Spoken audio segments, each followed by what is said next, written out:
Alright folks, welcome back to Glesga News. Right, okay, I'm on the Nikkei Asia, okay, and this is an article that's dealing specifically with, guess what, the Ukrainian war. So it says here, Ukraine Foreign Minister asks China to mediate ceasefire. In phone call, Beijing says it supports negotiations to end the war. Right, okay, so what phone call are we talking about? Right, okay, so we've now came to the Ministry of Foreign Affairs of the People's Republic of China, and this is where you would find a readout of any phone call that comes in to this, in this particular case, Wang Yi. All right, and he's the foreign minister. He's actually the state councillor and foreign minister for China.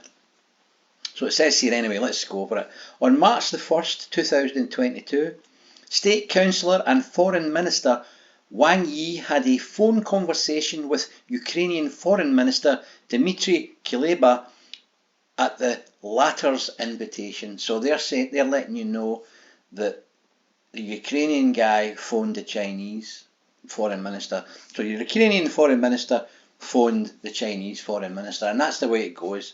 You know, you'll get the president phoning the president, and the foreign minister phones the foreign minister, and that's the way the diplomatic sort of protocol. Anyway, I'm sure you knew that anyway, but so let's get into it. It said here, Foreign Minister Kuleba briefed Wang Yi on the outcomes of the first round of negotiations between Ukraine and Russia, noting that ending the war is the top priority for Ukraine. He said, Ukraine is open to solving the current issue with negotiations and approaches the negotiations with positivity and sincerity. All right, now these are all key phrases, you know, positivity and sincerity. You know, because I think that's added, you know, because recently Zelensky went on TV and said he was willing to talk to Putin and he was willing to talk about this, that, and the next thing. So Putin ordered a pause, and then it turned out it was just a media kind of type deal, and he wasn't really interested at that stage. He noted that although the negotiation was not smooth, the Ukrainian side still maintains calm and is willing to move forward with the talks. He said, China has played a constructive role on this issue and that Ukraine is ready to step up communication with the Chinese side.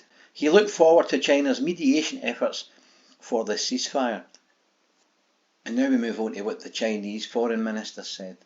Wang Yi said the situation in Ukraine has changed rapidly and dramatically. China is deeply grieved to see the conflict between Ukraine and Russia and highly concerned about the damage done to civilians. China's fundamental position on the Ukraine issue is open, transparent and consistent. We have always advocated respect for the sovereignty and territorial integrity of all countries. On the current crisis, China calls on Ukraine and Russia to find a solution through negotiations and supports all constructive international efforts that are conducive to a political settlement. So that's constructive international efforts. I'll tell you what's no constructive. Germany saying they're sending 1,000 anti-tank weapons. Britain saying they're sending 1,000 anti-tank weapons. America saying the same thing, right? That's no constructive, is it? It's not going to do the Ukrainians any good, because it looks like the Ukrainian army is basically surrounded, right? I mean, the Western media is kind of focused on, what's happening in Kiev, and there's nothing really happening in Kiev. It's all happening out on the countryside where the Russians are encircling the Ukrainian army. So anyway, let's move on. Wang Yi stressed that China has always believed that the security of one country should not be achieved at the expense of the security of other countries, and that regional security cannot be achieved by expanding military blocs. Two guesses what he's talking about there. To address the expanding warfare, The pressing task for now is to alleviate the situation on the ground as much as possible to avoid the escalation of conflicts or even the loss of control. And that's a hint at possible nuclear. He goes on to say, harms done to civilians and humanitarian crisis in particular must be prevented, and the safe and timely access of humanitarian assistance should be ensured.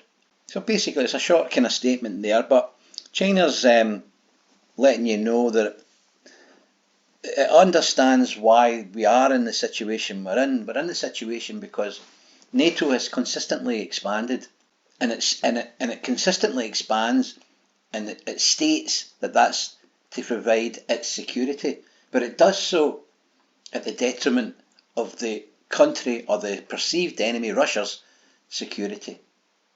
You know, I mean, the Cold War is over. You might not like Putin, right? But the Cold War ended a long time ago, and the fact that it's been over for many, many years, and nobody's tried to resolve that situation except building up NATO, is just, asking for trouble. Who gains out of all this military hardware? Who's paying for all that? Well, you are. And the people that make it are earning a fortune. Nobody's saying you need to disband your armies and all the rest of it. But surely you don't need to be threatening Russia all the time. Because they're not threatening you. They've went into Ukraine now, aye. I accept that. But for 15 years, they've been telling you, look, we are kind of concerned here. And the camel that broke the straw's back, that's the wrong way of saying that. I know that. Somebody tell me how that goes, because I always get them wrong, you know that. It was Ukraine. And nobody was listening. Just, I dare you, I dare you, I dare you. No bright politician jumped up and says, I'm going to resolve this. I mean, we cannot rely on the Scottish First Minister, and we cannot rely on the British Prime Minister to come up with any kind of solution. So there it is. That's China's perspective on it. Wait and see what happens. We'll see what happens during the peace talks. Hopefully they can sort something out. But as far as I'm concerned, what's going to happen is when it does eventually stop, I don't believe they've any intention, Russia's any intention of occupying Kyiv. They're not interested in that. What they're going to do is they're going to annex eastern Ukraine, because it was always kind of part of Russia anyway, and they'll just let western Ukraine do what it does, but they'll make sure that it's a neutral country. Anyway, folks, if you like the content, hit the like button, share and subscribe, because that's all I've got to say about that. Peace out. How dare you